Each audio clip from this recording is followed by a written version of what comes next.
I never thought the person I loved most in this world, my own sister, would be the one to shatter not only my health but my heart, and even my future, all in one cruel twist of fate. But that is exactly what happened when I gave her a part of myself, literally, only to find out she had taken something from me long before me fiancé. My name is Clara. I'm 28 years old, and I thought I understood the meaning of sacrifice until the day I signed the papers agreeing to donate my kidney to my sister Julia, who had been battling kidney failure for years. Growing up, Julia and I were inseparable. She was 2 years younger than me, always hiding behind me in the schoolyard, always looking at me as if I could fix every problem she had. And I wore that responsibility proudly, like a badge of honor. When her health began to fail, I didn't hesitate for a second when the doctor said she needed a transplant, because in my heart there was no question if I could save her life, then I would, no matter what it cost me. At the same time, my life felt perfect in other ways, because I was engaged to the love of my life, Daniel, a man who had swept me off my feet with his kindness, his humor, and the way he always held my hand like he was afraid of losing me. We had been planning our wedding for months, talking about flowers, venues, guest lists, and even children. And I thought that once Julia was safe and healthy again, we could finally move forward with our dream future together. But looking back now, I see how blind I was to the little cracks forming beneath my feet. Cracks that would eventually open up into a chasm I could never close. I thought donating my kidney would be the hardest thing I would ever have to endure. But I was wrong, because the real pain wasn't the scar on my body. It was the scar Julia carved into my soul with her betrayal. A betrayal so deep that it made me question whether love and family could ever truly exist without hidden lies. If only I had known the truth before I went under the knife. Maybe I could have saved not just my sister's life, but also my own heart. The day of the surgery arrived faster than I expected, and though my body trembled with nerves, my heart felt calm because I kept telling myself, this is for Julia. This is for family. I remember the sterile smell of the hospital, the beeping machines, the way the nurse smiled at me with pity in her eyes, as if she knew I was giving away more than just an organ. And then Daniel was there, holding my hand tightly, whispering, "You're the bravest woman I've ever known, Clara. I'll be right here when you wake up." His words anchored me, and even as they wheeled me into the operating room, I felt loved, safe, and proud of my choice. The surgery was grueling, at least for me, because when I opened my eyes again, the pain shot through my body like fire, and for days I couldn't even sit up without help. But every time I asked about Julia, the doctors said she was stable, she was healing, she was going to live because of me. And that was all I needed to hear. My mother cried when she saw me. My father squeezed my shoulder and called me his hero. And Julia herself, still groggy and weak, reached for my hand in her hospital bed and whispered, "Thank you, Clara. You saved me." That moment filled my chest with warmth, because I thought we had passed through fire together and come out stronger on the other side. Daniel visited every day, bringing me flowers, reading me little notes he had written, reminding me of the honeymoon destinations we had dreamed of. And for a while I felt like life was finally aligning, like maybe my sacrifice would not only keep Julia alive, but also bring our family closer together and make me appreciate my upcoming marriage even more. But then small things began to gnaw at me. Things I brushed aside because I didn't want to seem paranoid. The way Daniel seemed distracted when his phone buzzed. The sudden silences when I walked into Julia's room. The way they exchanged glances too quickly, as if they were hiding a secret. At first, I told myself it was only my imagination. Maybe the painkillers making me suspicious. But deep down, a seed of unease had been planted. And I didn't know then that this tiny seed would grow into the darkest truth of my life. A truth that would make me regret giving away more than just a part of my body. When I was discharged from the hospital, still weak and moving carefully so I wouldn't tear my stitches, Daniel came to pick me up, and Julia insisted she ride along in the back seat, even though she wasn't fully healed either. And I remember thinking how beautiful it was, that we could all be together after surviving something so heavy. But something about the way Daniel adjusted the rearview mirror just a little too often to look at her made my stomach tighten. At first, I told myself he was just concerned, checking to make sure she was okay, because that was the kind of man he was, thoughtful, caring, protective. But as the days went on and we returned to a quiet routine at home, I noticed more. Julia would laugh a little too loudly when Daniel made a simple joke, and Daniel's eyes would linger a second too long when Julia walked into the room, as though her presence pulled something from him that I couldn't name. One night, when I couldn't sleep from the dull ache in my side, I came downstairs to get some water and found them in the kitchen whispering, their heads close together, and the second they noticed me, Julia's voice shot up unnaturally cheerful. "Clara, you should be resting," while Daniel fumbled with the coffee maker as if he had something to hide. I laughed it off, saying maybe I was just overthinking because the recovery had me restless and emotional. But inside, a gnawing suspicion began to eat away at me, a suspicion I didn't want to admit out loud, because to accuse either of them felt like spitting on the love and loyalty I had built my life around. Weeks passed, and though my body slowly healed, my heart grew heavier with each strange glance, each abrupt silence when I entered the room, each phone call Julia ended too quickly when I walked in. Daniel began working late more often, giving me excuses about deadlines and meetings, and Julia started going out without telling anyone where she was going, returning home flushed and distracted. I told myself they were coincidences, that stress and illness had simply made me paranoid. But late at night when I touched the scar on my abdomen, I wondered if I had given away a piece of myself only to lose something far greater. And the fear of that truth became harder to silence with each passing day. The breaking point came one rainy evening when the storm outside rattled the windows, and I sat curled on the couch with a blanket, waiting for Daniel to come home because he had promised to bring dinner after work. But hours slipped by with no message, no call, and my unease grew into a pounding in my chest. Julia had gone out earlier, saying she needed fresh air, though the sky was already dark and heavy with thunder, and as I stared at the clock ticking past midnight, something inside me whispered that I couldn't keep pretending anymore. I tried to silence it, telling myself Daniel was probably just stuck in traffic, or Julia was with a friend. But when I finally heard the door creak open, I knew from the way they both stumbled in together, Julia's hair damp from the rain, Daniel's jacket slung carelessly over his arm, that this was no coincidence.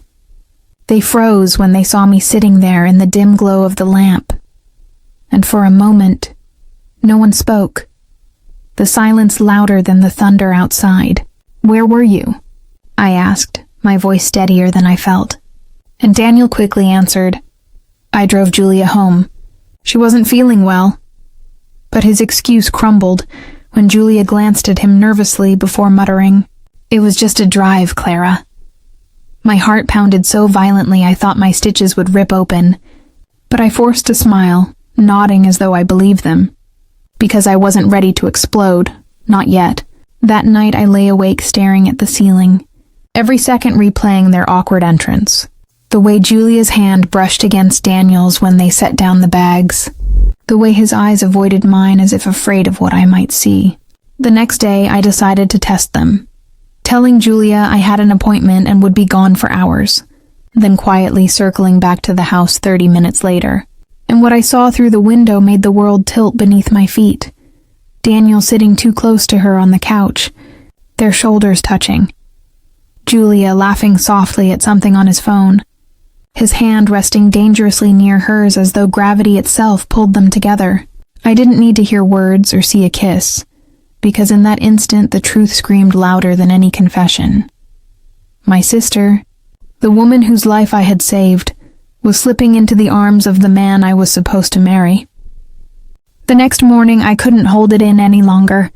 The weight of suspicion, and the image of them sitting so close gnawed at me like a wound that wouldn't close. So I confronted them both at breakfast, my voice trembling but loud enough to cut through the clinking of spoons. "I saw you," I said, staring straight at Daniel. Don't lie to me anymore." And the way Julia's face drained of color told me more than words ever could. Daniel stammered at first, trying to spin another excuse, but when my eyes filled with tears and I whispered, "After everything I gave, after everything I risked for you both," the silence was unbearable, heavy, suffocating, and then Julia snapped, "I didn't ask you to do it, Clara. You chose to." Her words sliced through me like glass, because she was right, I had chosen, but not once had I imagined that the life I saved would turn around and destroy mine. Daniel finally confessed, his voice hollow. "It wasn't planned, Clara, I swear. But after you were in the hospital, we got close, and I didn't know how to stop it." My hands shook so badly I nearly dropped the glass I was holding, because hearing it spoken aloud made it real, made it undeniable that my fiancé and my sister had been betraying me under the same roof where I had nursed my pain and dreamed of a future with him. "You didn't know how to stop it?" I shouted, my voice breaking. "You could have chosen me. You could have respected me. You could have remembered that I gave up a part of myself for her." Julia's eyes filled with tears, but there was no remorse in them, only defiance, and she whispered, "Maybe he was never really yours." That was the moment the dam inside me broke. The moment my grief turned into fury, because I realized they hadn't just betrayed me, they had stolen the life I had imagined, the trust I had placed in both of them, and the future I thought was mine. I slammed the glass down so hard it shattered, startling them both. And with a voice I barely recognized as my own, I said, "You can have each other, but you will never have me again." Then I walked out of that kitchen, my heart in pieces, the scar on my body burning as though reminding me of the price I had paid, and I knew life would never be the same again.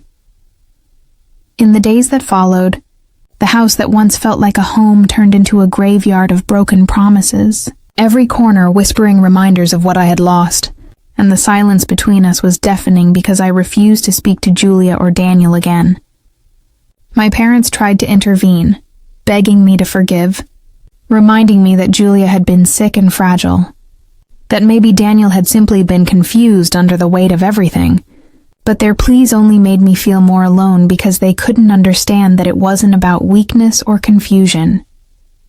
It was about choice. And both of them had chosen to betray me. Nights became the hardest because I would lie in bed staring at the ceiling, the scar on my abdomen aching as if my body itself was punishing me for trusting too deeply, and my mind replayed every memory, every kiss Daniel gave me, every hug from Julia, now twisted into lies. I felt anger like I had never known before, a raw fire that made my chest tight and my fists clench. But beneath it all was a hollow emptiness. The terrifying realization that the two people I had loved most had left me with nothing. Friends began to notice the change in me, how I avoided gatherings, how I smiled without light in my eyes. And when they asked if the wedding was still on, I would force a laugh and change the subject. Because how could I explain that the man I was supposed to marry had replaced me with my own sister? One evening I stood in front of the mirror and whispered to my reflection, "You gave her life, and she took yours." And the words made me break down in sobs so violent, I thought I would never breathe again. Yet even in the middle of that storm, a small voice inside me whispered that I had survived worse pain, that if I could face an operating table and give away a part of my body, I could also face this betrayal and find a way to rise above it. I didn't know how. I didn't know when. But I promised myself that Julia and Daniel would not define the rest of my life, because I refused to let their betrayal be the last chapter of my story. One morning, after weeks of drowning in tears and anger, I woke up and realized I couldn't keep letting them win by staying broken. So I pulled myself out of bed, wiped my swollen eyes, and made the decision to reclaim my life piece by piece, no matter how shattered it felt. I started by packing up Daniel's things, every shirt, every framed photo, every little gift he had ever given me, and with shaking hands I carried them out to the trash. each drop into the bin echoing like a small victory, a reminder that he no longer had a place in my world. Julia, still living under the same roof for the time being, tried to speak to me once, her voice hesitant as she said, "Clara, please, can't we talk?" But I walked right past her without a word because I knew if I looked into her eyes I would either collapse into grief again or unleash a rage that would burn me alive. Instead, I channeled that energy into myself, into finding the pieces of Clara that existed before betrayal. The Clara who had dreams, who had strength, who had a future not defined by anyone else. I returned to work even though my body still ached, throwing myself into long hours and projects, and my coworkers praised me for my resilience without knowing that the office had become my refuge, a place where I could breathe without the shadows of Julia and Daniel looming over me. In the evenings, I forced myself to take walks, to feel the air on my skin, to remind myself that the world was bigger than my pain, and slowly I began to find comfort in the simplest things, the way the sunset painted the sky with colors, the laughter of strangers at a cafe, the soft rhythm of rain against my window. For the first time in months, I felt tiny sparks of hope, fragile but real, that maybe life still had something left to offer me beyond betrayal. I wasn't healed yet, not by a long shot, but I was standing again, and that alone felt like the first step toward becoming someone stronger than the woman who had been left broken on the kitchen floor. The real test came when my parents gathered us all together one Sunday afternoon, insisting we sit down as a family and clear the air, their voices filled with desperation because they hated the cracks forming between us. But I already knew there was no glue strong enough to piece us back together. We sat around the dining table that once held laughter and shared meals, now weighed down by silence and tension. And when my mother finally spoke, her words cut straight to the wound. "Clara, she is your sister. You can't just throw her away. And Daniel made mistakes, but love is complicated." I felt my chest tighten, anger bubbling up. And I replied in a voice that shook but carried every ounce of truth inside me. "This isn't about mistakes, it's about betrayal. And if love means tearing me apart, then I want nothing to do with that kind of love." Julia lowered her gaze, her fingers nervously twisting the edge of the tablecloth. But I refused to soften because I remembered every sleepless night, every tear, every memory poisoned by their choices. And I would not let pity blur the truth. Daniel had the audacity to open his mouth, whispering, "I still care for you, Clara. I never wanted to hurt you." And I almost laughed at the absurdity of it, because if he had truly cared, he wouldn't have let my sister's smile erase me from his heart. I looked at both of them, my voice steadier now, and said, "I gave Julia life, and she repaid me by taking mine. I gave Daniel my future, and he gave it to her. If you think I should forgive, then you don't understand what it feels like to be cut open twice, once on the operating table and once in the heart." The silence that followed was thick, my parents unable to argue against the raw truth of my words. And for the first time I felt powerful, as if my voice had finally broken through the fog of manipulation and guilt. I stood up, pushing my chair back, and declared, "From this moment on, I choose distance. I will not live in the shadow of people who chose themselves over me." Walking out of that house, I felt a strange mix of grief and liberation, as if I was finally mourning the family I thought I had, while stepping into the life I was meant to create for myself. Life after that decision was not easy, but it was mine, and for the first time in months, I felt like I was steering my own ship instead of being dragged by the current of other people's choices. So I threw myself into rediscovering who I was without Julia or Daniel in my orbit. I started attending yoga classes to rebuild my strength, and the slow stretches became more than exercise. They became therapy, a way to reconnect with the body I had once hated for carrying a scar, but now began to honor for surviving so much. At work, opportunities started opening up, as if the universe itself was rewarding me for finally letting go. And I was promoted to a leadership role that challenged me to grow into someone confident and unafraid to take charge. My friends, the ones I had pushed away in my grief, welcomed me back with open arms, and through their laughter and warmth, I remembered what it felt like to belong somewhere safe. Meanwhile, whispers about Julia and Daniel began to circulate, stories that reached me through family gossip and old acquaintances. How Daniel had grown distant with her too, how he wasn't the reliable partner she thought he would be, and how Julia often complained that she felt isolated and unsupported. Hearing those things didn't bring me joy exactly, but there was a quiet justice in knowing that what they built on betrayal could never stand strong, because love born from lies will always collapse under its own weight. One evening, as I sat with a cup of tea watching the sunset, a friend asked me gently, "If they came back tomorrow and begged for forgiveness, what would you do?" And I smiled softly, feeling lighter than I had in years, and said, "I would thank them for showing me their true selves before I wasted my life with them." It wasn't revenge I wanted anymore. It was peace, and slowly I was finding it in the small victories of living fully again, of breathing without pain, of dreaming new dreams that no longer included people who had torn me apart. And in that quiet moment, I realized that maybe karma doesn't always come with thunder and fire. It comes with the gentle truth that those who betray will eventually be left with nothing, while those who endure rise stronger than ever. Looking back now, I don't see myself as the woman who was betrayed. I see myself as the woman who survived, who gave life to someone else, and still found a way to rebuild her own, even after being broken in the cruelest way possible. The scar on my body no longer feels like a reminder of loss. It feels like proof of my strength. Proof that I had the courage to give without expecting anything in return, even if the people I gave to didn't deserve it. Julia and Daniel became a chapter I will never reread, but I don't regret turning the page because in the emptiness they left behind, I found space to grow, space to discover a stronger version of myself I never would have known existed, if not for the pain.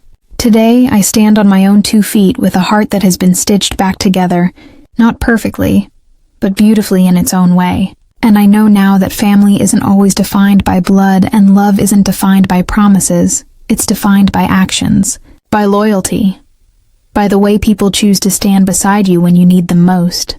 To anyone listening to my story, I want you to know that betrayal does not have to be the end of you.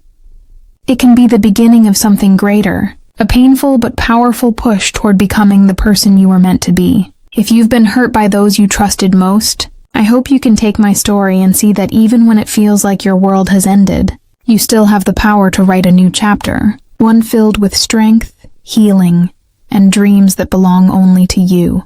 I don't know what the future holds. Maybe one day I'll fall in love again. Maybe I'll build a new family from the people who truly value me. But what I do know is this: I will never again sacrifice myself for someone who doesn't see my worth. And I will never again let betrayal define my story. My sister may carry my kidney, but she will never again carry my trust. And Daniel may carry the memory of me, but he will never again hold my heart. I survived them both, and that survival is my victory.